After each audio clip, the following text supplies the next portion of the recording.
Olá, bom dia, seja bem-vindo ao Today. Esse é o nosso encontro diário de segunda a sexta-feira, 7 horas da manhã.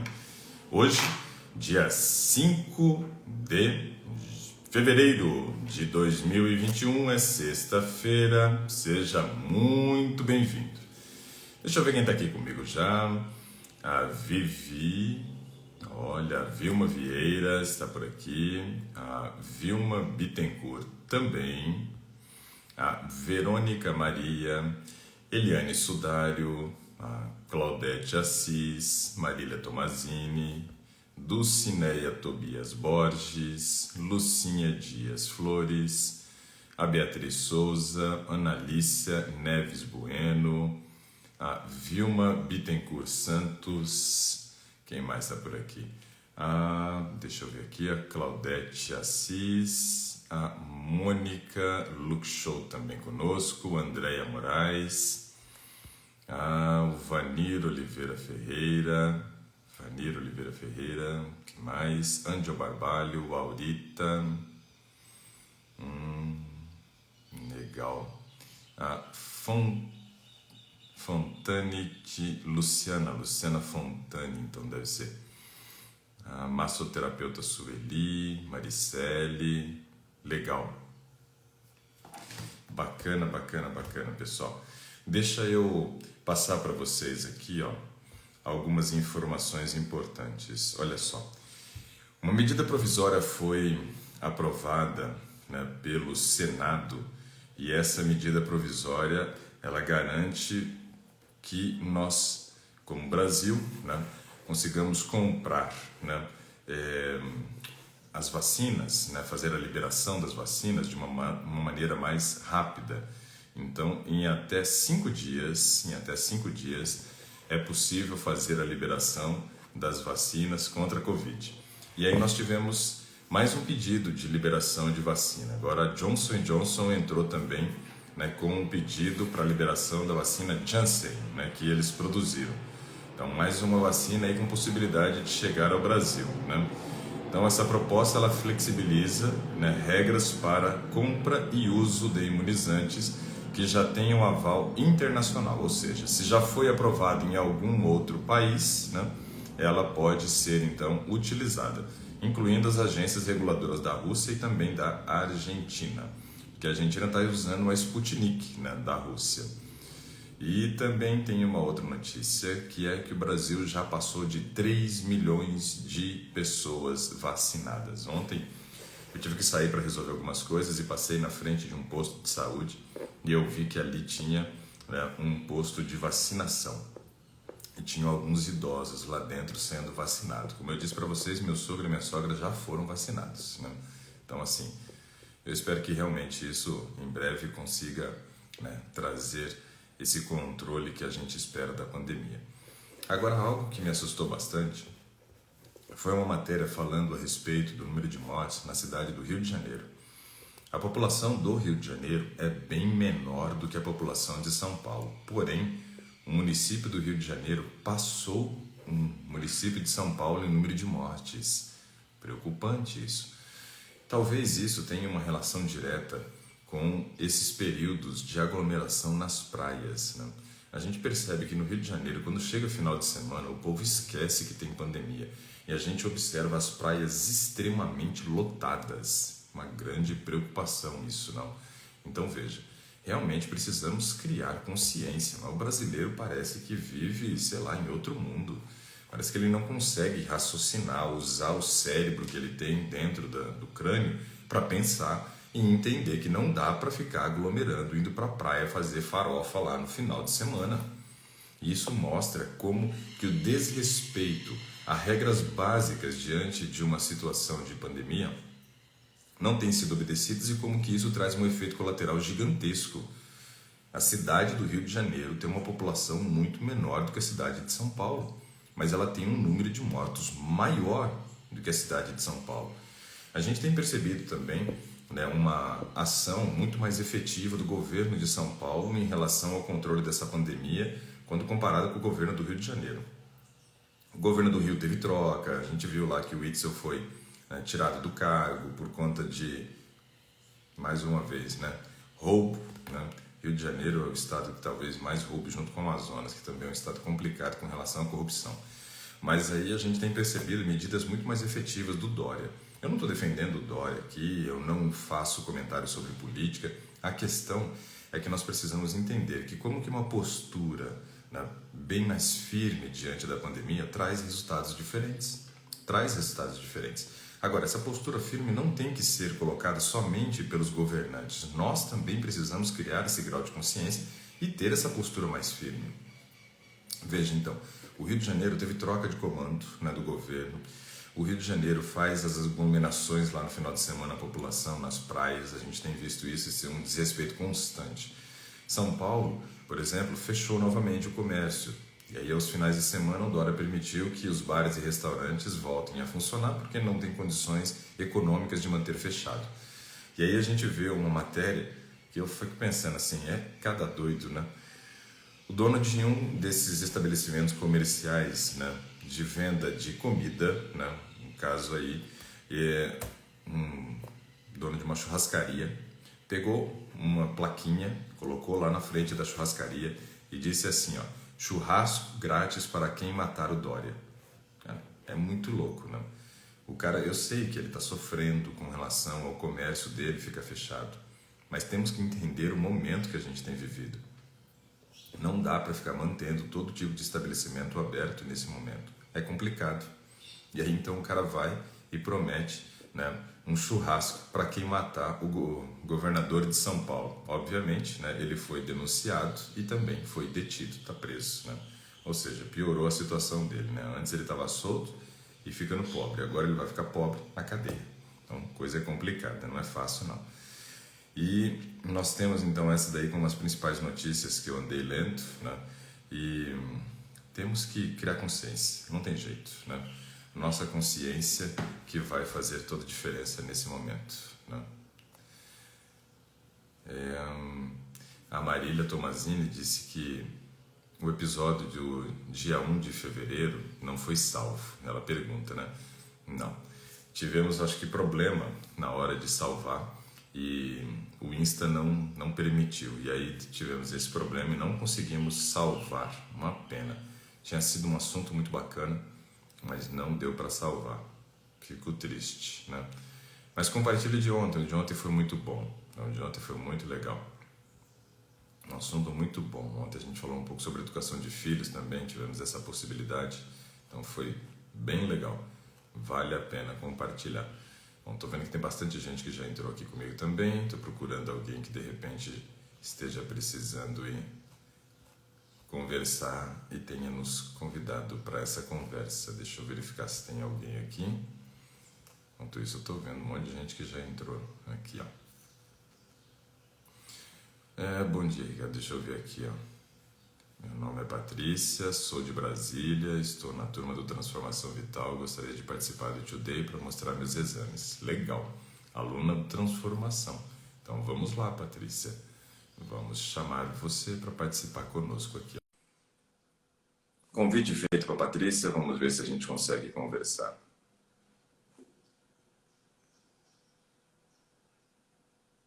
Tem gente pedindo para que eu fale sobre kombucha e pergunta se tem cafeína. Sofro com enxaqueca, posso tomar?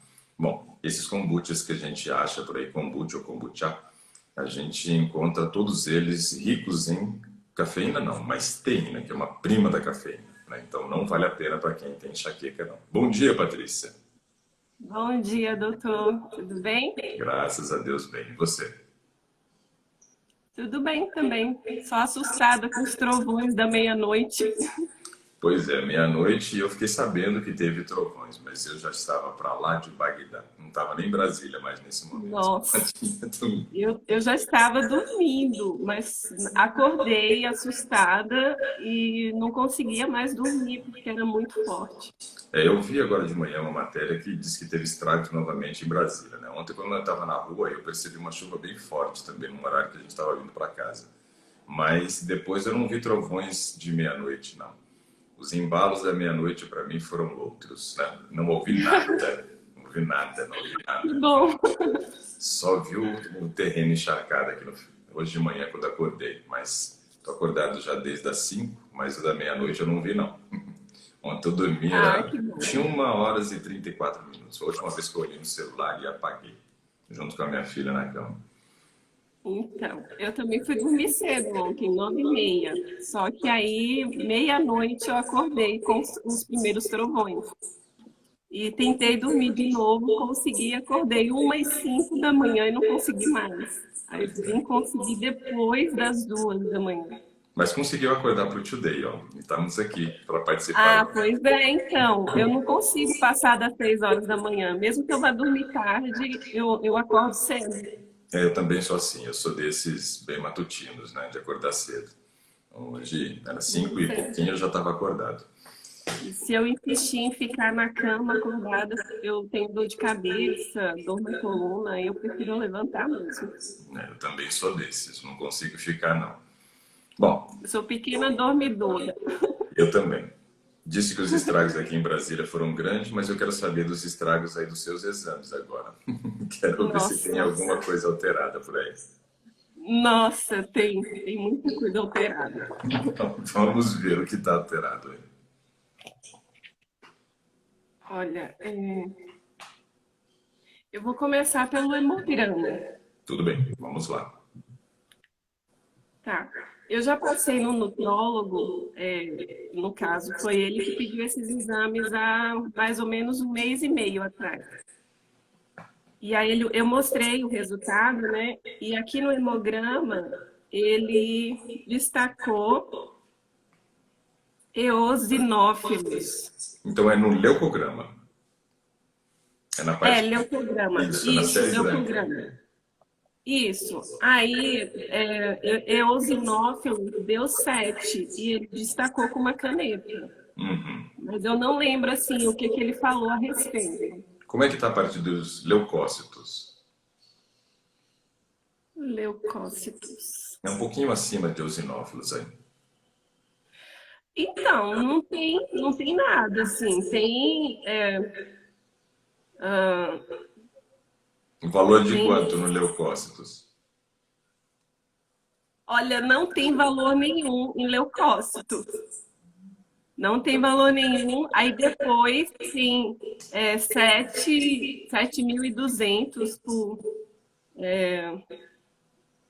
Eu acho que seria o valor de referência, né? 7.200. Só que no Na verdade, leucócito. o valor de referência de leucócitos é de 4.500 até 11.000.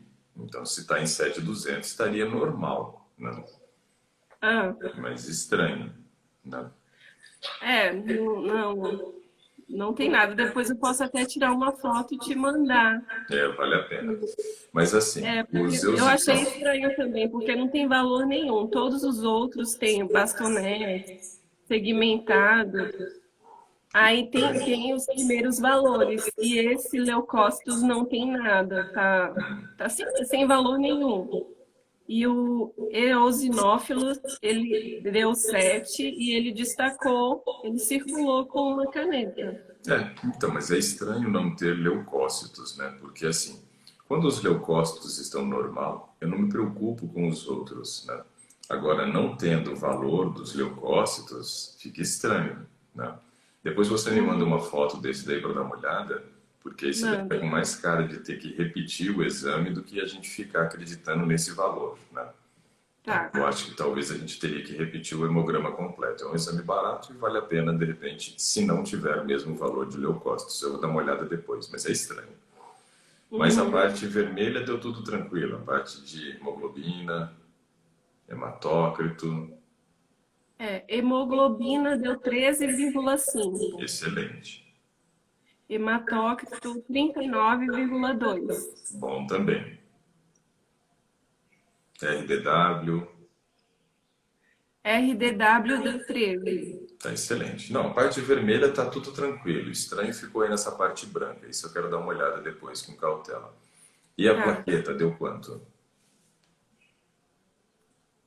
Plaqueta 285. Excelente, excelente. Bom, aparentemente tudo normal, mas eu quero tirar a prova dos 9 aí com relação a essa parte, né, dos eosinófilos e também leucócitos, né? Quero dar uma olhada aí e ver o que está de errado aí. Se for o caso, eu te sugiro fazer um hemograma completo novamente.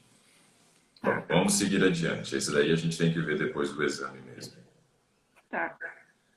Ferro sérico deu 64.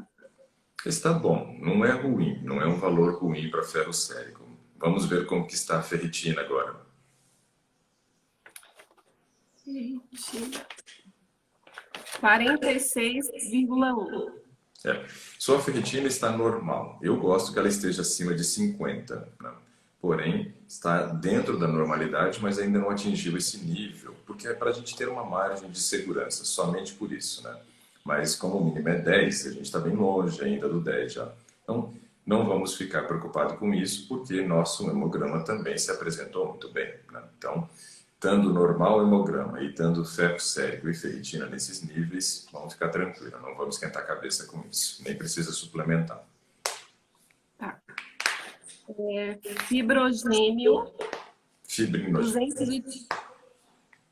Fibrinogênio, isso. 236. Tudo bem.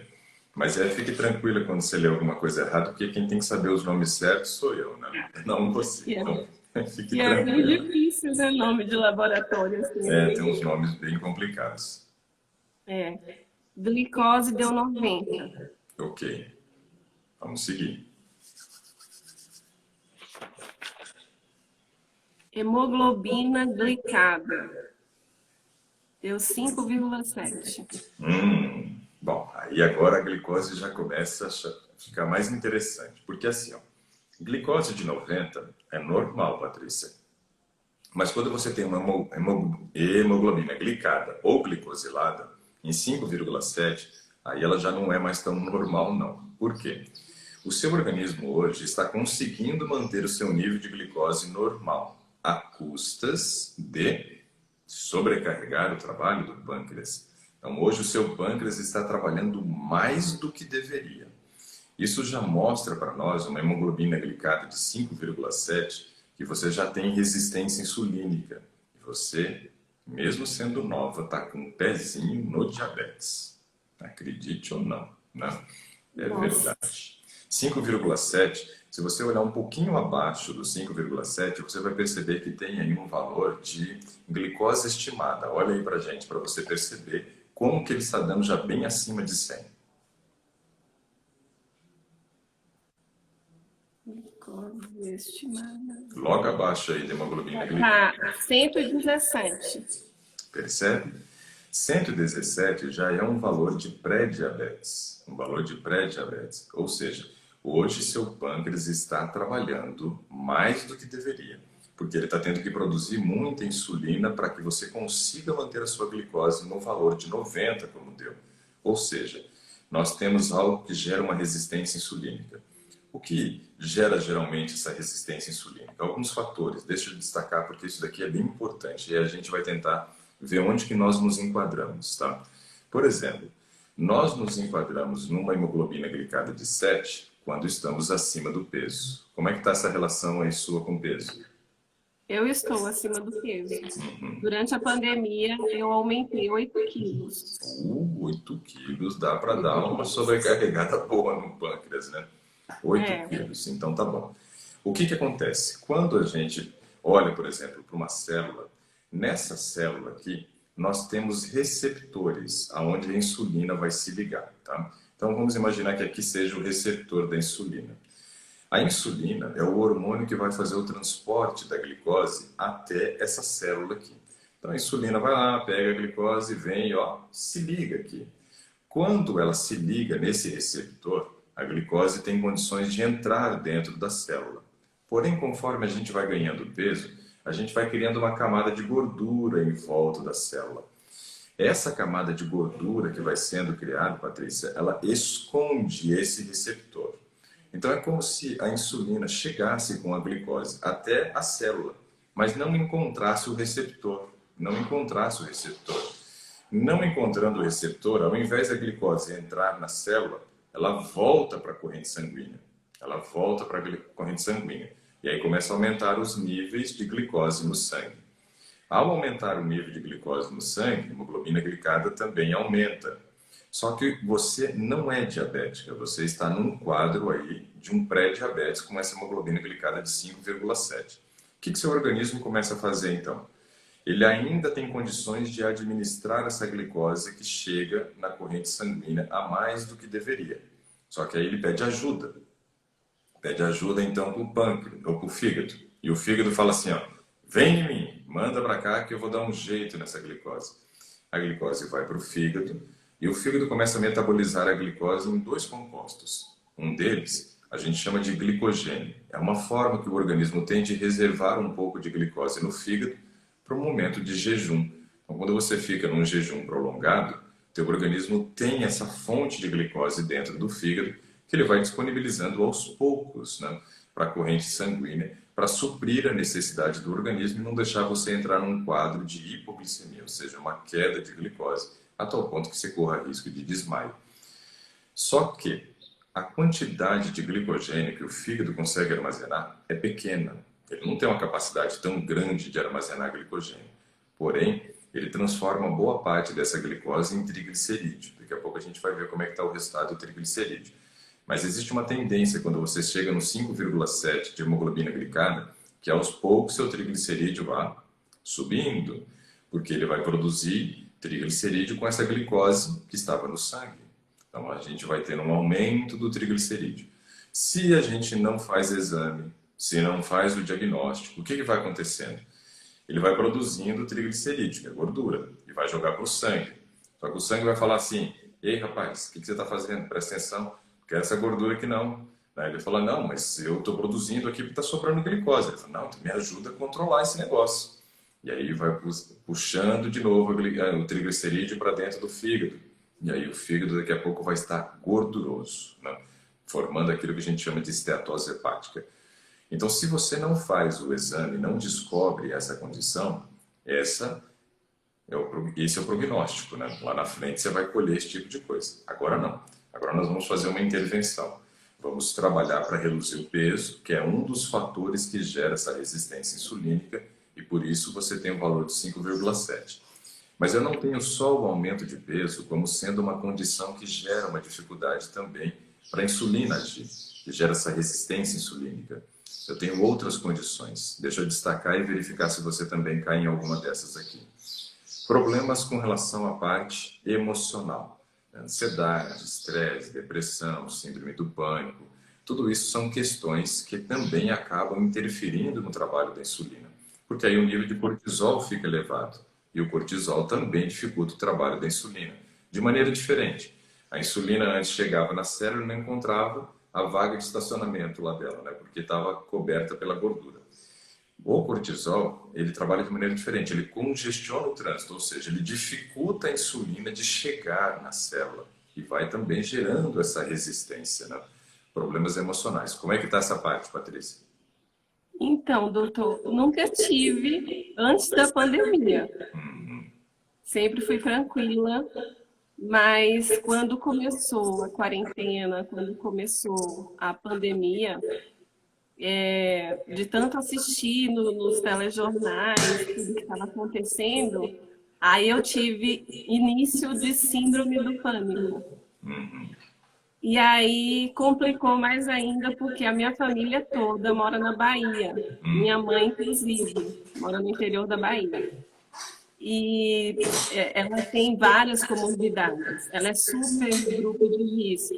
Meu E pai aí, é assim. pois é, e aí gerou aquele medo da minha mãe pegar essa doença. E assim, a incerteza de quando eu poderia vê-la novamente, né? Já tem 1 ano e 3 meses que a gente não se vê pessoalmente por causa da pandemia. Eu faz Então, 2 anos que eu não vejo meu pai e eu sei o que é isso também, como está complicado essa questão. A gente não consegue viajar para ir e ele que poderia vir, eu não tenho coragem de mandar vir, porque sendo grupo de risco altíssimo também, com várias comorbidades, né? Vai que pega isso daí, depois eu vou ficar me sentindo culpado pro resto da vida. pois é, então, Entendo. eu até cogitei a possibilidade de ir para lá, passar um mês ou dois, e aí pensei assim, eu vou e fico isolado os primeiros 15 dias para ter certeza que eu não estou levando Covid, né? Faço o teste, quando chegar lá e fico isolada. Mas mesmo assim eu tenho medo, porque os testes não são 100%. E eu nunca iria me perdoar se eu levasse Covid para minha mãe. Pois é, eu estou nessa condição também. Então eu entendo isso, né? E aí, claro, Então, aí por conta disso, administrar e administrar essa situação não é fácil, porque você tem pois é. o medo dela pegar a doença lá, você tem, né, o receio de levar a doença para lá, né? E ainda você tem a saudade de não poder resolver essa situação. É compreensível. É, Claro que aprender a gerir exatamente. esse momento é extremamente importante. Eu tenho também lutado com essa questão com relação à saudade do meu pai. Ontem mesmo eu comentei com minha esposa, eu falei, nossa, eu estou com muita saudade do meu pai, mas não sei o que fazer. Estou numa situação onde eu não sei como agir, né, para conseguir vê-lo, né? Então, assim, é complicado, eu me entendo. E aí cabe a nós aprendermos a lidar com essa situação. Mas esse é um dos motivos que acaba gerando uma resistência insulínica. E uma coisa que eu digo desde o início dessa pandemia, que duas coisas a gente levaria como legado, né, dessa pandemia. Uma população mais pesada, porque teria aumento de peso, né, nesse período, por dois motivos específicos. O primeiro, porque as pessoas estão ficando mais em casa. Então, elas têm acesso muito mais fácil à comida. Mesmo que elas estejam trabalhando no sistema de home office, ela passa pela cozinha várias vezes. Quando ela estava no trabalho, ela não passava, ela estava lá na mesa dela, digamos, no escritório. Agora ela passa pela cozinha. Aí ela olha para a comida olha para ela, rola aquele climão, né? Então é complicado, porque você começa a usar muito mais os sentidos, né? Então, quanto maior o impacto, né, dentro dos nossos cinco sentidos com relação a visual, a odor, né? Então, olfativo, barulho. Você está aqui no escritório, por exemplo, trabalhando, e a tua mulher está lá na cozinha batendo no liquidificador, então você sabe que está saindo alguma coisa gostosa e daqui a pouco tem comida. Então, assim, a gente sabe como que funciona todos esses aspectos. Esses gatilhos, né, dos nossos cinco sentidos fazem com que as pessoas tenham mais contato com a comida e acabem comendo. E o segundo motivo é porque o aumento do nível de ansiedade, estresse, a própria depressão que muita gente desenvolveu nesse período de pandemia, ou pânico, mexe com o nosso emocional, diminui o nosso nível de serotonina e aumento de cortisol, e a gente começa a buscar a dopamina. A gente quer dopamina lá em cima. E aí, então, o alimento se torna uma ótima válvula de escape. Então, é compreensível, sim, pessoas terem tido o aumento de peso. E esses são os dois legados que eu digo que as pessoas levariam da pandemia. Os problemas emocionais e o aumento de peso. Você caiu nos dois, né, Patrícia? Caiu nos Pois dois. é. E aí, assim, desde quando começou a quarentena, em março, aí eu parei de fazer caminhada. Eu fazia caminhada diariamente. E aí eu parei de março até novembro. Eu não saí para fazer caminhada de jeito nenhum. E eu já estava acostumada a fazer isso. E me mantinha no meu peso ideal fazendo isso, fazendo essas caminhadas. É, porque a caminhada, ela te ajudava em vários aspectos. Ela ajudava a controlar o emocional, né? Porque a gente sabe que Sim, quando faz atividade física, além de você produzir endorfinas que trazem relaxamento, ela também estimula o trânsito intestinal e possibilita uma maior produção de serotonina, que é o hormônio da felicidade. Então, a atividade física ajuda no controle emocional, uma das coisas que você perdeu no momento, nesse período de pandemia. Uma segunda pois coisa é. é que a atividade física aumenta o gasto calórico, ou seja, aumentando o gasto calórico, você tinha a possibilidade de manter ou até reduzir o peso. E um terceiro, né, que é extremamente importante, é que a atividade física melhora a nossa qualidade do sono. Então, quando eu faço atividade física, canso o meu organismo, eu consigo mais rapidamente sair do cochilo para o sono alfa e chegar no sono profundo, que é onde o meu organismo faz os processos de manutenção e o controle do cortisol, que é o hormônio do estresse. Então, assim, a atividade física é uma coisa meio milagrosa, assim, que nós temos, né? Só que muita gente, por conta da pandemia, acabou ficando sem também, né? Não tinha mais academia, ou ficava com medo de sair para fazer o ar livre, porque teria contato com outras pessoas, né? Então, assim, isso trouxe prejuízo. Além do que, quem fazia ainda o ar livre tinha um contato visual com o sol. Se fosse de manhã, por exemplo, estimulava a produção de mais serotonina. Se fosse mais próximo do horário de almoço, estimulava a produção de vitamina D. Se fosse mais no final do dia, ajudaria a melhorar a qualidade do sono. Ou seja, perdeu tudo isso, né? Tudo isso foram perdas que nós tivemos aí nesse processo da pandemia. Então, são coisas importantes. Patrícia, só me dá licença para responder uma pergunta que eu fiquei preocupado aqui com essa pergunta. Tá. A Karine, ela pergunta como suplementar a vitamina B12 dela, que deu 80. 80 está num nível crítico, Karine. Então, assim, ó, você precisa suplementar com injeção. Citoneurin, 5.000 microgramas, né? E deve ser 6 injeções, uma por semana, tá bom? Uma por semana, citoneurin, 5.000. Você tem que fazer essa correção, porque como deu abaixo de 200, não dá para a gente fazer via oral. Você vai tomar as injeções e depois você começa a tomar o citoneurin 5.000, um por semana, comprimidinho depois. Vamos lá, Patrícia, vamos continuar. Vamos. Doutor, eu tenho tireoidite, isso contribui também para De Hashimoto? a hemoglobina glicada? Você tem tireoidite de Hashimoto? Isso, É ruim, hein? pois é. Piora. Porque assim, ó, o processo da tireoidite de Hashimoto é uma doença autoimune. Como você disse que teve essas pioras emocionais, você afeta muito o funcionamento da tireoide, descompensa demais. Nós sabemos que a tireoide ela tem a produção de 2 hormônios, que é o T3 e o T4, a triodotironina e a tiroxina. Esses 2 hormônios, eles têm um papel super importante, mega importante, no controle do nosso metabolismo. Opa, controle do metabolismo. Isso tem a ver, então, com glicose, tem a ver com triglicerídeo, tem a ver com massa magra, com tudo? Tem a ver com tudo isso. O que acontece?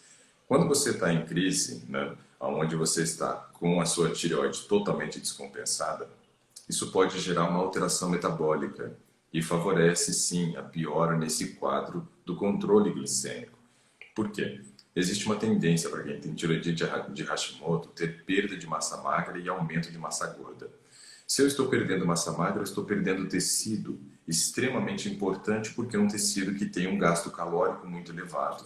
É um tecido que é faminto, ou seja, ele consome muita glicose.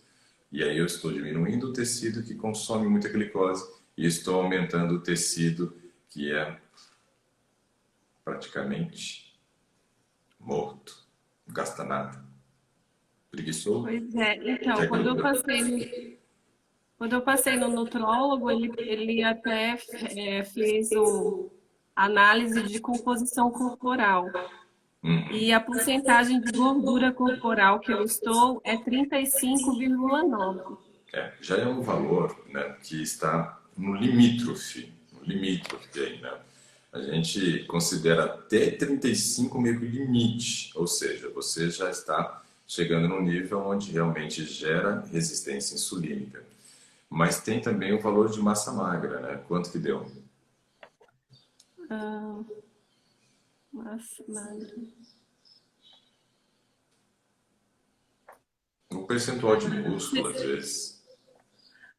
Aqui tem massa muscular esquelética, seria essa? Sim, Deu 25,2 25,2 em quilos ou em percentual? em percentual. Tá, Não, em quilos, em quilos. em quilos, né? E o peso estava em quanto?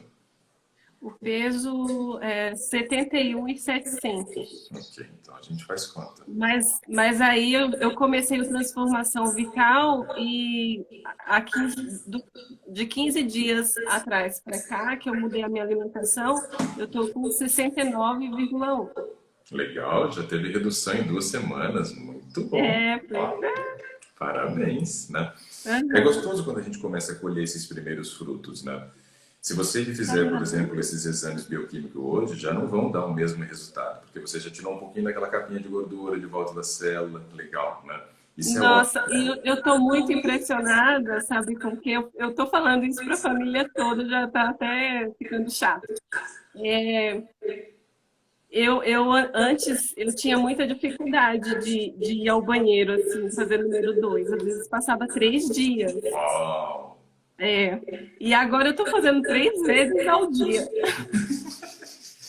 Isso é Mudou ótimo. demais. Isso é ótimo. Eu até porque, assim, estranhei. Eu pensei, será que está me fazendo mal? Porque não é possível tantas vezes assim. Está normalizando. E isso para a gente é uma ótima notícia. E o anterior, né, com um nível de 3 dias sem ir ao banheiro, era uma péssima notícia. Por quê?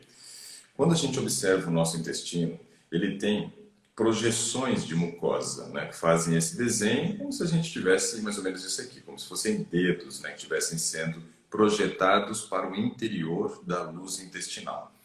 Nessas regiões, nós temos essas projeções, que a gente chama aqui de projeção e invaginação. Invaginação é a parte mais profunda, então projeta e invagina, projeta e invagina. Nessa região aqui, ó, que é a região mais profunda, a região de invaginação, nós encontramos ali células chamadas de células enterocromafins. Essas células, elas são as células responsáveis pela produção da serotonina. Trabalhei com isso, né, bastante no período do mestrado. São elas que vão produzir o hormônio da felicidade. Só que nós temos que entender uma coisa. Quando o nosso trânsito intestinal não é normal, quando ele é lento, está muito moroso, né, isso acaba interferindo na taxa de renovação dessas células, que a gente chama de turnover.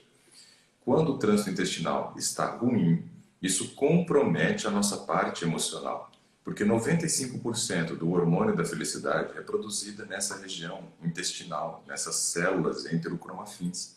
Então, agora, você está numa condição de controle emocional muito melhor. Uma das primeiras atitudes que deve ser tomada por alguém que está passando por problema emocional não é procurar um psiquiatra para receber lá um antidepressivo, mas sim tentar melhorar o trânsito intestinal. Por quê? Muitas vezes o psiquiatra ele vai prescrever um tipo de antidepressivo barato para começar o tratamento. E aí ele dá um antidepressivo que a gente chama de tricíclico. Qual é o papel de um antidepressivo tricíclico? Estimular o seu corpo a produzir mais serotonina. Só que ele age aqui no cérebro, né? Porque 5% da produção é cerebral, 95% é intestinal. Se você tomar esse antidepressivo, mas não der as condições específicas para o seu corpo produzir a serotonina a nível intestinal, não vai adiantar absolutamente nada. E ao final de 30 dias de uso, você vai ter a sua consulta reagendada e vai ao médico. E ele vai perguntar assim, como que você está se sentindo? E você vai dizer, doutor, olha, eu tomei a medicação direitinho, do jeito que o senhor orientou, no horário correto, ali junto da refeição, mas eu não senti diferença nenhuma. Eu estou do mesmo jeito. E aí ele vai dizer, poxa, que pena, teu corpo não reagiu bem a esse antidepressivo. Nós vamos precisar trocar de medicamento. E aí ele troca a classe do medicamento. Ele deixa de te oferecer um antidepressivo tricíclico e entra numa segunda classe, que pode ser um inibidor da recaptação seletiva de serotonina, que a gente chama de IRSS ou IRSR. Não, ISRS, com esses duas siglas, tanto faz. Ou então ele vai entrar com uma outra classe de antidepressivo, pode ser um IMAL, que é um inibidor da monoamino oxidase. A questão é que em nenhum momento você vai perceber que ele vai destacar que 95% do hormônio da felicidade é produzido no seu intestino, que é necessário regularizar o trânsito intestinal, ou seja, as pessoas estão ficando presas a medicações, mas não estão fazendo a coisa mais básica que deveria ser feito quando se descobre um problema emocional, que é melhorar o trânsito intestinal. Então, agora você trazendo essa notícia para a gente, Patrícia, traz um alento muito grande, onde eu sei que daqui para frente o seu organismo ele está se preparando de uma maneira diferente para produzir a serotonina, que é o hormônio da felicidade. A chance de você controlar um emocional sem o uso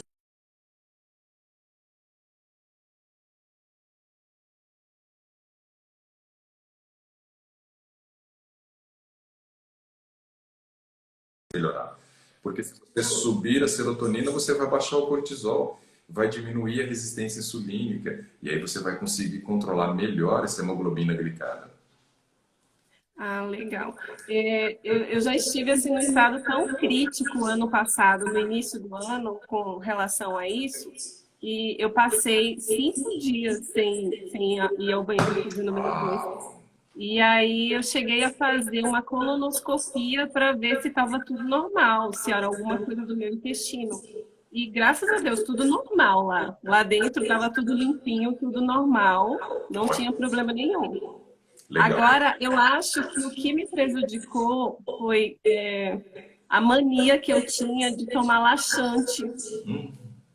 E aí eu tomava laxante e não sabia que tinha que fazer a reposição da flora intestinal. Ninguém Pois nunca me é. orientou a isso. Então, eu tomava laxante justamente por causa dessa dificuldade. Então, me incomodava de passar tanto tempo sem ir ao banheiro. E É, e aí, aí por conta complica a disso, situação. pelo menos de 2 em 2, 3 em 3 meses, eu tomava um laxante, achando que estava limpando o meu intestino da forma correta, e não estava. Tava limpando, mas tava limpando até daquilo que não precisava ser limpo, né? É como se você fosse limpar a Exatamente. sua casa e você tirasse a sujeira e jogasse os móveis junto. É mais ou menos Sim, isso, né? Então, assim, ó, pois é. essa questão do uso do laxante é algo muito pertinente, queria fazer um comentário. Então, assim, Tá. quando você tem um episódio diarreico, não do laxante, estou falando episódio diarreico normal. Esse episódio diarreico pode ser gerado por uma intoxicação alimentar. Essa intoxicação alimentar faz com que você tenha diarreia, trânsito intestinal muito acelerado, e aí aquela microbiota intestinal, super importante para nós, não só para a questão do funcionamento intestinal, mas principalmente para a nossa imunidade. Então veja, essa questão do uso do laxante também, Patrícia, estava prejudicando a tua imunidade.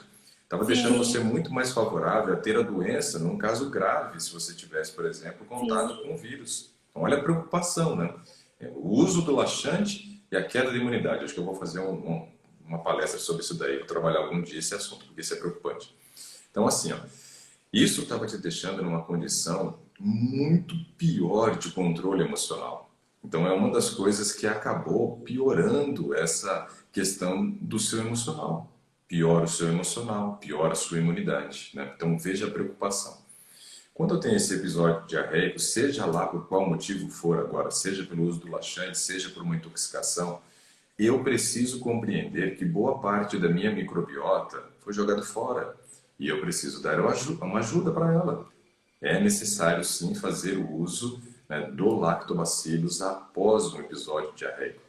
Então, se uma pessoa está muitos dias sem conseguir ir ao banheiro e fez uso do laxante, tem que usar depois, né?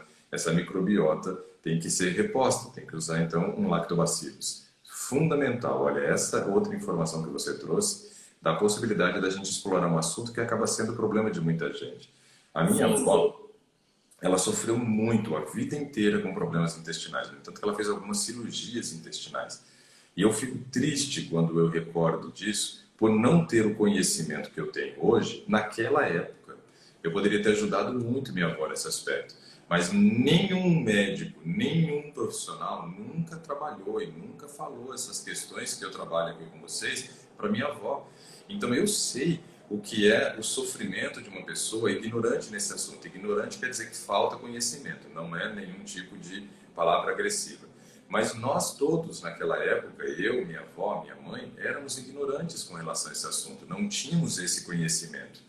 E por não ter esse conhecimento, eu vi quanto a minha avó padeceu, né? E aí eu me lembro sempre do texto da Bíblia: meu povo perece por falta de conhecimento. Eu vejo que hoje tem duas formas da gente perecer. A gente perece por falta de conhecimento correto, né? E tem perecido também por excesso de conhecimento inútil, né? Ou seja, meu povo perece por excesso de porcaria de conhecimento, né? E perece por falta do conhecimento verdadeiro. Então, assim, é complicado essa questão. Temos que abordar e explorar mais esse assunto. O trânsito intestinal é algo super importante para nós. Outra coisa que a gente precisa destacar é o seguinte, Patrícia: quando você tem um trânsito intestinal mais lento, além de você prejudicar essa produção de serotonina, você precisa compreender que o alimento está ficando exposto mais tempo no intestino. E isso favorece os processos de absorção. Ou seja, olha como que a coisa vai piorando. Se eu tenho um trânsito intestinal normal, o alimento, né, que está sofrendo o processo de digestão e, consequentemente, a absorção, tem uma taxa absortiva. Tem uma taxa absortiva. E uma parte disso é eliminado através das fezes. Quando eu tenho um trânsito intestinal moroso, eu tenho uma absorção maior, ou seja, questões, né, de calorias que seriam menos absorvidas são mais absorvidas. Agora eu absorvo melhor a gordura, absorvo melhor o carboidrato, e isso favorece ganho de peso. Favorece ganho de peso. E além de favorecer ganho de peso, diminui, né, questões que são muito importantes para a manutenção da microbiota intestinal, que seria a parte dos nutrientes que passariam pelo intestino sem absorção, para que isso gerasse matéria-prima para as bactérias benéficas se desenvolverem. Ou seja, eu estou trabalhando contra a minha microbiota, que é super importante para mim também. O volume de fezes também diminui. Ao diminuir o volume de fezes, eu preciso lembrar que eu tenho musculatura no intestino. Então, eu preciso completar, né, esse volume para poder gerar o quê? Né? Um estímulo na musculatura para ela se contrair. Se eu, por exemplo, estou absorvendo mais porque o trânsito intestinal é moroso, eu não tenho volume suficiente nas fezes para poder estimular a mucosa. Então, eu vou prejudicando o trânsito intestinal cada vez mais, vou prejudicando a minha microbiota intestinal cada vez mais e ainda vou favorecendo a absorção de mais nutrientes e ganhando mais peso, né? Então, assim, é uma situação que, se a gente for analisar, vai virando um caos no organismo, né? Vai virando um caos. Então, assim, é fantástico a gente perceber, né, que você está com o trânsito intestinal no ritmo normal. Agora, eu ouço muito, né, esses ouvidinhos aqui, já ouviram muitas pessoas dizerem o seguinte: ah, não, que isso é impossível. Pergunta para a Patrícia se é impossível. É impossível, Patrícia? Responde. Não é de jeito nenhum. Então, assim, as pessoas falam que é impossível porque muitas vezes elas também não estão dispostas a pagar o preço da mudança. E não é tão alto o preço, não é, Patrícia? Está sendo tão difícil a mudança assim? Não está. Na verdade, assim, eu sempre gostei de comer integral. Eu sempre preferi pão integral ao outro pão, mas acabava comendo do outro porque sempre tinha, né? Mas, assim, não fazia uso diário de integrais. E agora eu estou fazendo, desde amanhã, assim, o café da manhã, até, todas as refeições tem integrais. E, assim, e é incrível, porque quando eu vejo as outras coisas que não são integrais, que meu esposo... Travou um pouquinho a Patrícia. Mas tudo bem, não tem problema, isso acontece. Internet no Brasil é um caso. Depois de uma chuva que a gente teve em Brasília ainda. Quando eu vejo o meu esposo e o meu filho comendo coxinha, comendo pão branco, pizza, eu fico olhando e pensando assim, meu Deus, como que eu comi tanto tempo isso aí, estava me prejudicando e não caía a ficha, sabe? Eu não tenho vontade nenhuma. Você falou duas coisas importantes, né? Uma delas é essa de que você tem feito a mudança, mesmo que ainda, né, perceba que o esposo e o filho não estejam acompanhando o mesmo ritmo. Uma recomendação, mas eu acredito que você já esteja fazendo: não tente impor, né, isso que você está aprendendo para eles. Eu sempre gosto de ressaltar, né, para as pessoas que estão fazendo transformação vital o seguinte: lembre-se que é você que está fazendo o curso, não são as outras pessoas que moram na sua casa. Então, Sim. você está se conscientizando da necessidade da mudança, está promovendo a mudança na sua vida, mas não pode impor a mudança para os outros. Quando que eles vão também desejar fazer isso? A partir do momento que eles forem percebendo a tua mudança e ainda você lidando de maneira muito natural e tranquila com a não mudança deles, né? Com a manutenção desse estilo de vida que é prejudicial. Aqui em casa, por exemplo, eu tenho um exemplo muito nítido, né, de que não vale a pena imprimir, né, os meus conceitos e a minha mudança para outra pessoa. A minha esposa, ela se tornou vegetariana alguns anos depois que eu. Eu mudei, compreendi, né, que era o meu momento da mudança, que era necessário, que era a melhor opção que eu tinha para fazer. Só que assim, olha as minhas experiências. Eu sou formado em zootecnia. 10 anos da minha vida eu dediquei trabalhando com qualidade de carne. Até que chegou um momento que começou a ficar muito incoerente quando eu estava fazendo um mestrado em qualidade de carne e eu percebia que eu seria mestre em qualidade de carne, mas não havia essa qualidade nos produtos que eu estudava. Os produtores, né, que eu visitava não comiam o que eles produziam, eles produziam separado. Então aquilo começou a gerar uma incoerência na minha cabeça. E eu falava, poxa, o cara que está produzindo não está comendo o que produz, mas ele tem condições de produzir diferente para ele. Ele tem condições de fazer um galinheiro, ele tem condições de fazer um chiqueiro, de fazer né, um pasto separado para o bovino dele. Ou seja, ele não come o que produz, independente do que seja, bovino, suíno, peixe, aves, né, ele não come o que produz. Eu me formei numa turma de 44 alunos, fomos 44 formandos em zootecnia.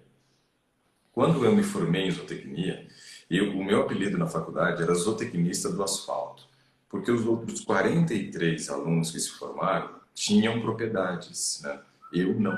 Eu era o único que não tinha, então eles me chamavam de zootecnista do asfalto, né? E isso gerou uma incoerência na minha cabeça, porque eu sabendo como é produzido e não tendo condições de produzir de maneira diferente no sistema extensivo e não no sistema intensivo, eu comecei a reconhecer que não dava para continuar fazendo mestrado e também não dava para continuar comendo esses produtos. Então, as minhas convicções, as minhas experiências me permitiram abandonar o consumo dos produtos de origem animal. Mas a minha esposa não havia passado por essas experiências. Ela não havia trabalhado 10 anos com qualidade de carne na fazenda, no frigorífico, no laboratório. Ela não viu como era o sistema de produção. Para ela, talvez, não fizesse sentido as experiências que eu tive, mesmo que eu contasse. Mesmo que eu contasse. Então, eu mudei. Ela não mudou. Aí, quando nós estávamos grávidos lá da nossa primeira filha, né, eu peguei e falei para ela assim, eu falei, Nete, eu sei que você consome carne, que você consome produtos de origem animal, mas como você está carregando o nosso bebê aí no ventre, eu gostaria de pedir, se fosse possível, para que nesse período gestacional você não viesse comer produtos de origem animal. E ela concordou. Ela concordou. Depois que nasceu nossa filha, né, foi amamentada, ela voltou a consumir os produtos de origem animal. Mas em um determinado momento, ela reconheceu, pelas suas próprias experiências, que ela tinha que mudar. Ela percebeu a mudança na minha vida, a minha melhora de qualidade de vida. Eu sofria muito com asma, rinite, bronquite, sinusite. Ela começou a perceber que essas doenças foram me deixando. Então, ela percebeu que valia a pena para ela também. E abandonou. Quando ela abandonou, ela teve melhoras com relação aos problemas de gastrite que ela tinha direto, vivia reclamando. Não tem mais problema hoje com gastrite, né? Então veja como que ela também foi beneficiada, mas no momento dela. Então esse é um aspecto que eu queria destacar, que você citou e eu acho fundamental. Não impor essa mudança para as outras pessoas. Uma segunda coisa que você destacou que eu achei muito importante foi o seguinte, você falou assim, aí eu comecei a comer os integrais, né? Já gostava, mas de vez em quando comia o branco porque tinha em casa, né? Então esse é um aspecto importante também, que é o seguinte, eu só como o que eu compro. Ou seja, se eu comprei e levei para casa, em um determinado momento eu vou comer. Eu vou comer. Agora, quando eu não compro, quando eu já consigo evitar e não tenho que comprar por causa de outras pessoas, a chance de vencer é de 100%. Por quê? A hora que eu sentir vontade de comer um pãozinho branco e não tiver, não vou comer. Né? Agora, se eu sentir vontade e tiver a mão, tô vendo, alcanço, estou sentindo o cheiro, pô, aí não tem como, né? Então, não tendo a chance de vencer, então por isso lá no Transformação tem 10 aulas só para ensinar as pessoas a fazerem compras racionais, para evitar de levar essas coisas ruins para casa. Porque se eu já assisti todas. se eu consigo acertar na hora da compra, acabou. E é legal, né? Porque assim, tem coisas que interferem no nosso comportamento ao supermercado que a gente não imagina, né? Quando você assiste a aula, você vê que tem hora que eu falo assim, você pode até achar que eu sou louco, mas não, né? Por quê? A roupa que eu estou usando interfere no padrão de compra, né? Sim. Olha só que interessante, né? O meu estado emocional, o tempo que eu tenho para passar no supermercado. Então, são coisas que a gente nunca para pensar, não é, Patrícia? Inclusive, essa questão, esse detalhe da roupa, eu percebi que quando eu saio para fazer caminhada e depois eu passo no mercado, por conta de estar com roupa de fazer caminhadas, eu só quero coisas saudáveis. Então, obrigatoriamente, eu já vou para o corredor dos fitness e leio todos os rótulos também. Nossa, que fantástico. Olha, tá vendo que legal? Além do que, você acabou de sair de uma caminhada onde a sua mente está diferente. Né? Você está mais leve, você está com endorfina, está relaxado, teu nível de cortisol está menor nesse momento. Então, assim, O Funciona impacto, muito isso. o impacto é muito grande. É Nossa, verdade. Patrícia, está me deixando com um grau de felicidade que é imensurável, né? Estou ficando muito feliz de ouvir essas coisas, né? E Que poder bom. conversar contigo hoje, né? Trazendo para mim sempre um reforço de que essas convicções realmente dão certo. Então, assim, isso Dão. é muito gostoso. É fantástico, fantástico, né? Essa conversa hoje, olha, ela está valendo nota 1000, né? Nem nota Ah, 10. que bom. Então, assim, eu estou extremamente agradecido. Já está dando nosso horário, mas não tem problema. Vamos continuar mais um pouquinho aqui. Ainda quero saber mais algumas coisas. Tá, eu tô com um lipidograma agora. Os seus exames até agora, a única coisa que já chamou a atenção foi essa questão da hemoglobina glicada. Vamos falar de gordura agora, vamos lá. Então se prepara. Estou preparado, porque esses exames são antes do transformação. Daqui a pouco, É, quando fizermos, olha, eu vou querer depois que você conte essa história em vídeo, porque é uma história que é impactante para que as pessoas reconheçam que todo mundo tem a oportunidade de ter um estilo de vida saudável. Todo mundo tem não só a oportunidade, como o direito de ser feliz, de ser magra, de estar contente quando se olha no espelho, de caber dentro das suas roupas. Isso daí é uma coisa que deveria estar dentro da nossa legislação, da Constituição brasileira, né? Ser feliz, ser magra, caber nas roupas, né? Estar contente ao se olhar no espelho. Isso daí são coisas dentro da nossa Constituição que tem que estar, né? Como é que eles falam? Tem que estar garantido, mas tem uma palavra que eles falam aqui, mas eu esqueci agora. Mas o importante é que seja garantido para cada um. Todo mundo tem essa possibilidade, mas é só exatamente. dar o clique e perceber que são pequenas mudanças, né? Que seja garantido o amor próprio, né? Pois é, boa frase, gostei. Vai lá, como é que está o lipidograma? Lipidograma, o colesterol total 211. Estava alto? Ok. Agora já deve ter baixado um pouco. Como você teve redução aí de quase É, 3 quilos, né? Então você já deve ter reduzido um pouquinho desse nível de colesterol também. Direito tá. garantido, era essa palavra que eu queria, era direito. Tem que ser um direito garantido na Constituição nossa, né? Essa questão do amor próprio. Isso. Triglicerídeos 202. Ok. Também estava alto, mostrando que havia uma sobra de carboidrato. Havia uma sobra de carboidrato. E aí, lembra que eu falei para você que o triglicerídeo corria um risco enorme de estar alto por causa da Sim. hemoglobina glicada? Então aí nós temos dois problemas. Talvez você consumisse muito carboidrato, mas por conta dessa resistência insulínica, você também tinha uma elevação no nível de triglicerídeo. Por quê? A resistência insulínica conduzia a glicose para o fígado e transformava ele em gordura, coisa que eu já havia adiantado antes de ver o resultado do exame. E não é que a gente é vidente, né? Porque uma vez eu estava com uma paciente no consultório e ela me disse qual era o problema. E eu disse, você pode estar sentindo isso, isso, isso e isso. Aí ela olhou assim e falou, você tem bola de cristal? Eu falei, não tenho bola de cristal, eu estudei fisiologia, só isso, né? Quando a gente entende como o corpo funciona e sabe que existe aí, né, um problema dentro dessa fisiologia, a gente sabe quais são as consequências que virão. Então não é mágica, não é bola de cristal, não é adivinhação. É simplesmente um momento de nós compreendermos que, tendo alteração fisiológica, vai gerar outros efeitos colaterais. Colesterol HDL 48. Estava baixo, mostrando que o seu nível de atividade física nesse momento também estava baixo. E aí é ruim, hein? Porque se já deu acima de 200 e o HDL não deu nem 60, seu LDL, né? Tá lá em cima. O LDL deu 126. Tá ruim, né? Tá bom não. Bem ruim. Tá bem ruim. Mas eu tenho certeza que daqui 3 meses, repetindo esses exames, Patrícia, o resultado vai ser outro.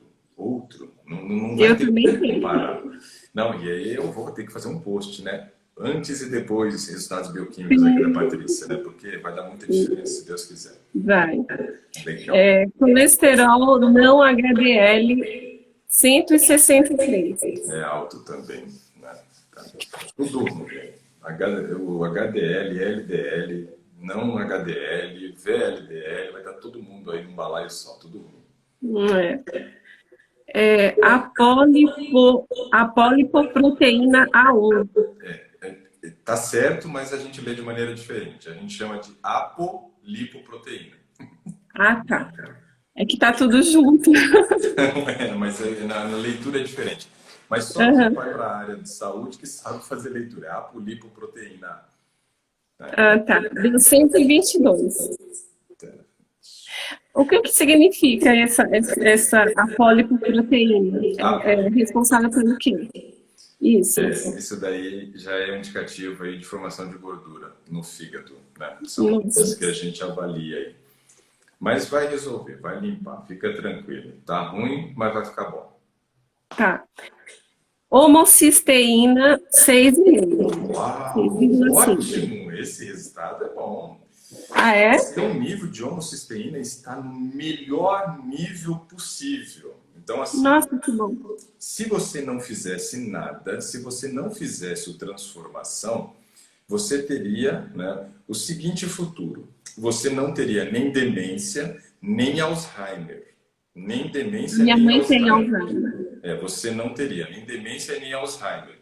Mas também não teria, não só por causa desse valor de homocisteína, porque você morreria de infarto antes, né? Isso. Porque seu nível de colesterol tá horroroso. Mas assim, ó, você tem histórico de Alzheimer na família, então. Tenho. A minha mãe, o pai dela também teve Alzheimer, faleceu de Alzheimer. Então, assim, ó, você sempre tem que manter aí um nível de homocisteína abaixo, né, de 11 e o ideal abaixo de 7. O seu está perfeito, né? Deu E o abaixo que de contribui 7. para isso? O aumento da homocisteína está correlacionado a dois aspectos: carência de determinadas vitaminas específicas. Vitamina B6, que é a piridoxina, vitamina B9, que é o ácido fólico, e vitamina B12, que é a cianocobalamina. Todas essas três vitaminas precisam estar num nível super normal para quem tem histórico de Alzheimer na família. E as suas estão, porque o seu nível deu normal. Um segundo motivo para o aumento da homocisteína é um consumo exagerado de proteína de origem animal, porque como ela é muito concentrada em proteína, as proteínas de origem animal, né, os produtos de origem animal são muito mais concentrados em proteína, isso faz com que a gente tenha um aumento, né, da quantidade de um aminoácido chamado metionina, que é consumido. Essa metionina é metabolizada e forma a homocisteína. Então, esse é um valor preocupante quando ele começa a ficar alto para quem tem histórico familiar já. Então, isso mostra que você não consome tanta proteína de origem animal e que seus níveis de vitaminas estão super normais. Ó, a Neuza escreveu Bom, que a dela, por exemplo, está em 16. 16 não. está muito alto, Neuza. O primeiro efeito colateral do aumento da homocisteína não é gerar o Alzheimer e nem a demência. Isso são coisas que vão aparecer numa idade mais apropriada. Porém, a gente já começa a ter déficit cognitivo, dificuldade de aprendizado, né? Então, são coisas muito relevantes e é um exame que vale muito a pena ser feito. Avaliar homocisteína. Ureia deu 20.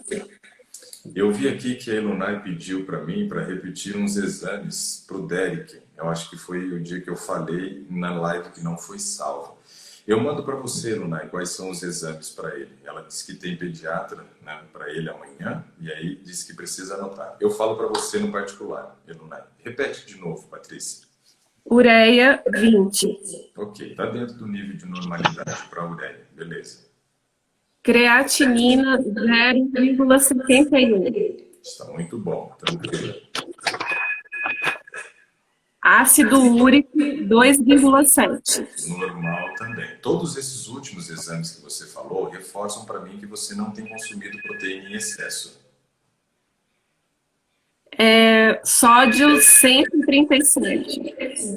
Está normal. A Neuza, que estava com a homocisteína em 16, né, disse para a gente aqui, ó, eu tenho dificuldade de aprendizado. Então veja como que realmente é real.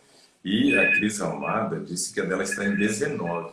Então, pessoal, vamos caprichar, fazer esses três exames: vitamina B6, vitamina B9 e vitamina B12, que é piridoxina, ácido fólico e cianocobalamina. Baseado nisso, a gente precisa, então, fazer essa avaliação e também avaliar quanto que a gente tem consumido de produto de origem animal, porque isso é uma coisa preocupante. Lá na frente o resultado não é bom. O déficit cognitivo são coisas que a gente até consegue levar, né, por um período, mas depois que aparecem os problemas degenerativos do sistema nervoso, aí complica a coisa. O potássio deu 3,8. Normal. Um pouquinho baixinho, mas normal ainda. Fósforo, 3,8. Normal também. Cálcio, 8,8. Perfeito, excelente. TGO, 19. Muito bom.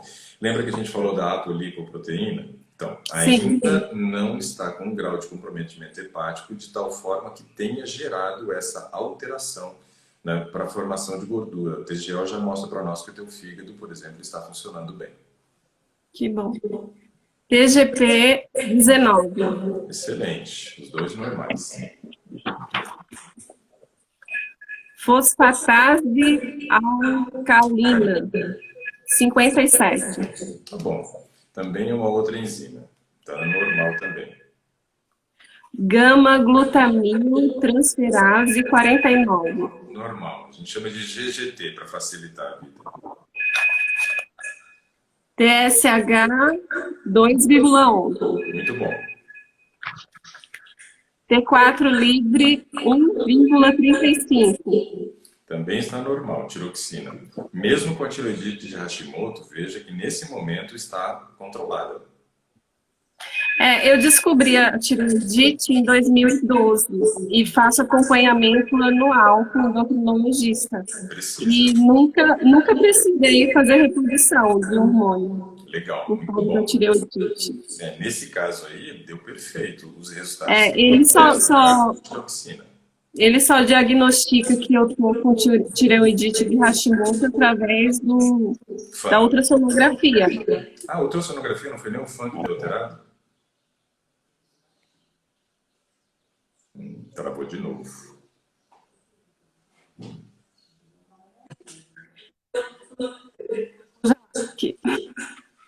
Tá, então, pela ultrassonografia apareceu, né? Ok. Isso, parece. Anti-TPO 74. Tá bom. Anti-tireoglobulina deu 20. Normal. Ó, a Manhães, deve ser ali, ela perguntou quais outros, além da B12, para avaliar quando a homocisteína está alta, ou para fazer essa avaliação. É a vitamina B6, essa vai ser encontrada nesse nome mesmo, vitamina B6. A outra você vai colocar como ácido fólico, ninguém vai chamar de B9, mas é o ácido fólico. E depois a B12, são esses três. Pode continuar, Patrícia. Vitamina B12, B12 711. 711. Uau, coisa linda de B12, hein? Bom. Muito bom esse nível de B12, excelente. Vitamina D3, 19,71. Nossa, tá ruim. Quanto a B12 foi linda, a D tá horrorosa, como dizem. Eu tinha uma paciente que não conseguia falar o R, então ela falou horrorosa. Né? Tá ruim. Tá ruim, né? Precisamos suplementar, Patrícia, essa vitamina D. Travou, esperar voltar. Precisamos suplementar essa vitamina D com um nível de 15 mil diário por um período de 90 dias. Eu suplementei no mês de dezembro, porque esses exames eu fiz no dia 17/11. Aí eu comecei a fazer, na verdade,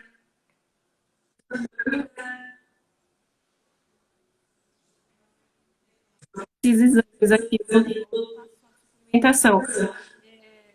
4 injeções de 100 mil por semana, uma por semana. 4 injeções de 100 mil? Ele passou uma por semana, aí eu já tomei. Eu só passo injeção e passo de 50 quando tá abaixo de 10, né? Ele gosta de vitamina D, hein? Mas tudo bem, não tem problema nenhum, não.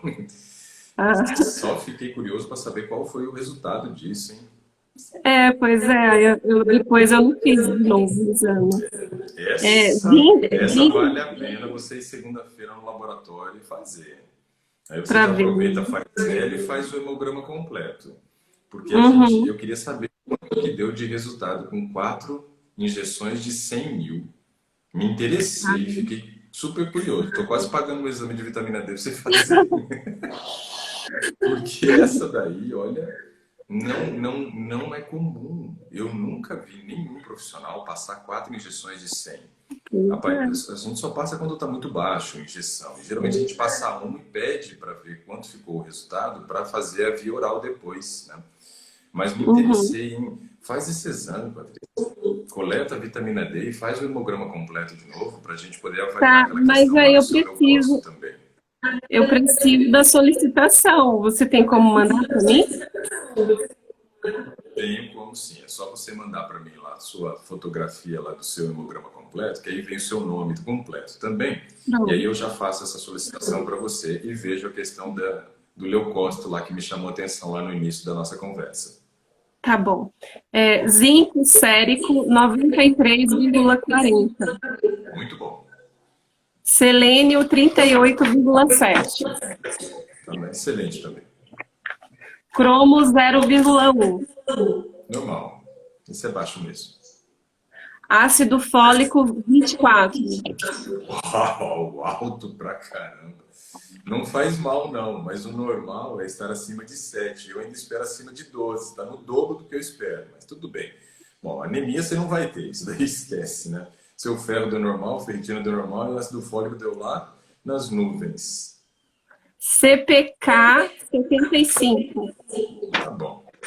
Agora, Fosfocreatinase. tem outros aqui. Adrostenediona Esses 0,7. são exames específicos e aí eu não vou me recordar quais são os valores de referência. Se você quiser, você pode mandar para mim esses, que aí eu dou essa avaliada também. Tá, o cortisol deu 6,2, tá normal? Tá muito bom agora, tá perfeito.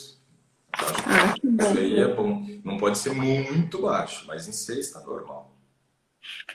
Tá, já terminou o tempo? Há 14 minutos atrás. Ah, então eu só vou te perguntar de um aqui. Eu tenho vários outros, mas fica para uma próxima oportunidade. Quem sabe a Mas gente conversa no domingo, quando a gente tiver o acompanhamento da turma do Transformação. tem um que me preocupou e, inclusive, preocupou o nutrólogo também. E eu estou fazendo reposição.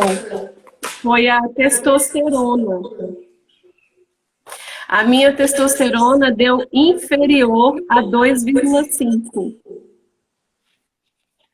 E aí, assim, tem até uma observação que o laboratório colocou, falando que por ser tão baixa, por estar tão baixa, eles não conseguiram o valor. Só colocaram que deu abaixo de 2,5. Eles não conseguiram chegar ao valor por ser tão baixo. Minha sugestão.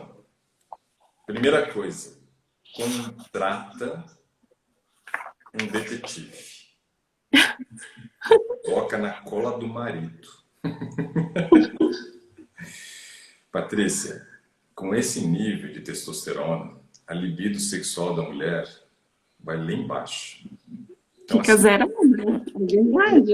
isso é uma E preocupação. eu estava atribuindo isso à questão da síndrome do pânico, da pandemia.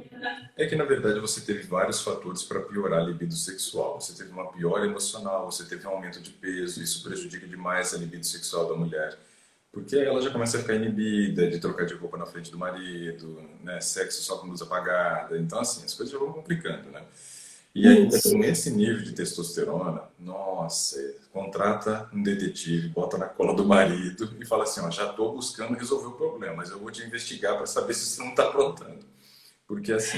E isso influencia também nos rigores musculares, né, doutor? Sim, muito. Perda de massa magra, dificuldade para... Porque eu acordo cansada, assim, eu não acordo descansada. Parece que eu trabalhei a noite inteira.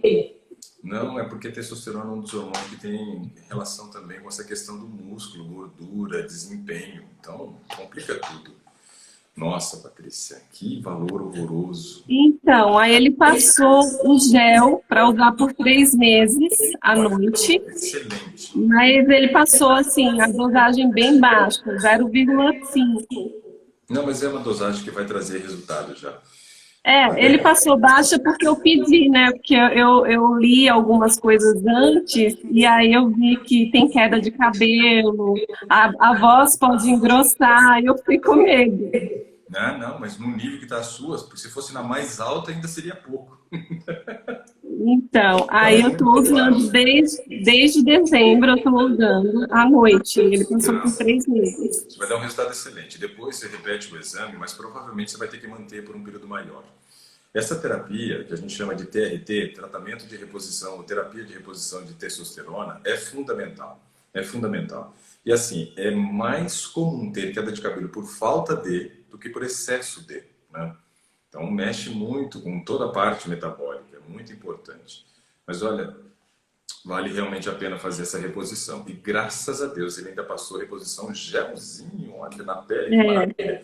Pior coisa que tem é quando eles passam para fazer via oral, porque tem que ser metabolizado pelo fígado. A gente não quer sobrecarregar o coitado do fígado, deixa ele quietinho lá. Então o gel na pele é excelente porque é absorvido e vai para a corrente sanguínea. Então, olha, esse teu médico está de parabéns também. Estou gostando dele, né? Ele já fez algumas coisas aí bacanas, né? Achei altíssimo o nível de vitamina D, quero ver o resultado disso. Mas, assim, elogiável a atitude dele. São poucos, né, que se preocupam e que fazem esse tipo de tratamento, né? Se quiser, pode até falar o nome do profissional, porque fica como recomendação para quem é de Brasília. O nome dele, deixa eu ver aqui. Eduardo Vilela Borges dos Santos. Eduardo Vilela Borges dos Santos, parabéns pelo trabalho que você tem feito. Tenho gostado, né, da maneira como você tem conduzido o caso da Patrícia. Ele é clínico geral e é nutrólogo também. Então, fica a recomendação. Tem 2 ótimos profissionais em Brasília. Né? Ele trabalha aqui em Águas Claras, na Clínica DIM. Um deles é o Eduardo, o segundo sou eu. Isso, exatamente. Eu preciso também me garantir, né? Exatamente. Então, quem mora em Brasília está muito bem assessorado nesse aspecto, tá bom? Então, assim, Patrícia, nosso tempo realmente agora está bem adiantado e eu preciso ainda ir ao aeroporto buscar 2 pessoas que estão chegando para fazer a gravação do próximo Gastronomia Vital, que a gente vai fazer, que é o Detox, começo a gravar na semana que vem, está chegando a equipe de Curitiba, tem que ir lá buscar no aeroporto. E assim, legal. Fico muito, mas muito feliz, né, de você ter pedido para participar hoje. Nosso papo foi, assim, fantástico, né, por vários motivos. Primeiro, porque você deu a possibilidade da gente trazer muito conhecimento para as pessoas, né, em vários aspectos de triglicerídeo, da questão da resistência insulínica, né, essa questão dos efeitos da pandemia no nosso corpo e na nossa mente, muito importante. Já demonstração clara de que a transformação vital em pouco tempo gera resultado, né? Já teve uma perda de peso de quase 3 quilos, mas mais do que perder peso em 2 semanas, o que me importa é essa mudança da mente, do comportamento. Isso para mim é fundamental. Então, assim, eu tenho o reforço quanto à fala de que realmente o programa dá certo, fico feliz. Teve gente que perguntou aqui que quer participar do programa e quando pode participar. Então, assim, pessoal, já vou dar uma dica. Eu só devo lançar novamente uma nova turma do Transformação em abril. Por quê? Porque agora eu estou no período de acompanhamento dos alunos. Eu não lanço uma turma seguida da outra porque eu tenho tempo de acompanhamento. Senão eu não consigo dar o suporte que as pessoas que vão entrar na próxima turma precisam. Então, somente no mês de abril vai ter uma nova turma do Transformação. Se você quiser adquirir agora, você vai pagar um preço que é o preço normal do produto na plataforma, que é R$ 3.500 e vai subir para 4, né? Então, esse é o preço normal do produto. Mas na época de lançamento, a gente faz uma promoção especial, então aguarde o mês de abril para que você possa ser aluna do Transformação. Uma coisa eu digo, vale a pena. E você, Patrícia, disse que vale a pena também ou não? Vale muito a pena. Eu comecei há 15 dias. E essas primeiras transformações já valeram o valor investido, porque mudou completamente a minha mente, meu modo de ver a comida E, assim, o fato de ter mudado para melhor o meu trânsito intestinal, isso aí não tem preço. Legal, Patrícia. Então, assim, eu fico muito feliz e desejo para você, né, muito sucesso dentro do programa. Você já assistiu todo o curso em muito pouco tempo, vai ter que assistir novamente, né, para que a gente vá assimilando todo o processo. Mas eu tenho certeza que quando você repetir os seus exames daqui 3 meses, o que nós vamos ver vai ser impactante. E isso vai impactar a sua vida, vai impactar a vida do seu filho, do seu marido, mas vai impactar a vida de muitas pessoas que têm nos acompanhado. Por quê? Elas vão ter a comprovação, né, de que realmente funciona o processo de você fazer uma mudança gradativa, passo a passo, sem pressa pela busca do resultado, mas uma mudança que seja duradoura e para sempre, né? Então, Patrícia, imensamente grato é o que eu poderia dizer, né, nesse momento para você, que eu estou imensamente grato pela sua participação, né, por Eu você que agradeço. compartilhar dessas informações, né? Desejo para você sucesso e desejo um ótimo final de semana para você e para todos que estão nos acompanhando. Suas últimas palavras, Patrícia. Então, faço questão de participar do meu depoimento no próximo lançamento do Transformação Vital.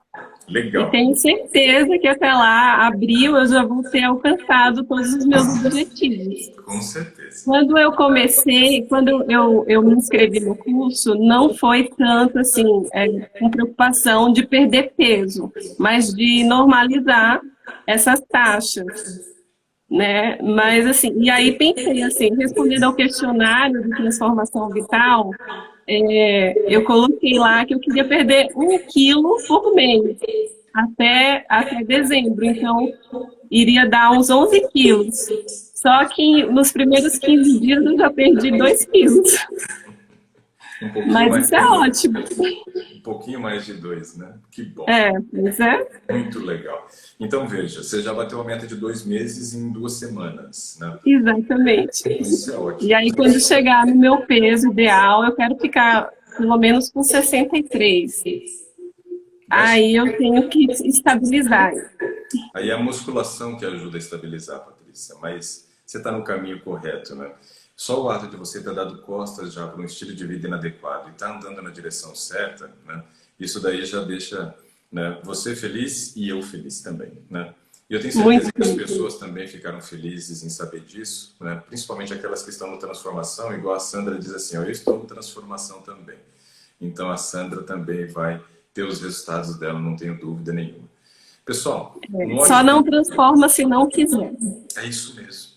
Por isso que eu falo que a garantia do programa é de 100%, porque os meus 50% já estão entregues. E olha, eu me dediquei muito, foram 7 anos para construir o programa. Agora, são os outros 50% de quem adquiriu o programa. E se você nem fizer os seus 50%, você já vai ter mudança. Mas quanto maior for a sua dedicação, melhor ainda os resultados, né? Bom dia, deixa eu ver aqui, tem a Nato Karina Bernardi diz assim, bom dia, tem pessoas que não conseguem eliminar a barriga, mesmo fazendo a reeducação de hábitos, o que será? A gente tem que observar, Karina, o seguinte, o primeiro processo de perda de peso nunca é da gordura subcutânea, é da gordura do sangue, depois a gordura do fígado, depois a visceral, que já vai dando uma diminuída na região abdominal. Só que só vai conseguir secar realmente essa gordura que está debaixo da pele a partir do momento que ela adquiriu já uma melhora nesses 3 outros níveis de gordura, sanguíneo, fígado e visceral, e aí ela vai conseguir reduzir a gordura subcutânea com uma redução do carboidrato. Aí é preciso diminuir o índice glicêmico do carboidrato e reduzir a quantidade de carboidrato que se consome, fazendo um aumento de massa magra, ou seja, acompanhado pela musculação, aí seca e define toda a barriga também. Mas aí é o último passo dentro do processo de mudança de estilo de vida. Pessoal, bom dia para todos vocês, um grande abraço, até mais. Tchau, tchau. Tchau.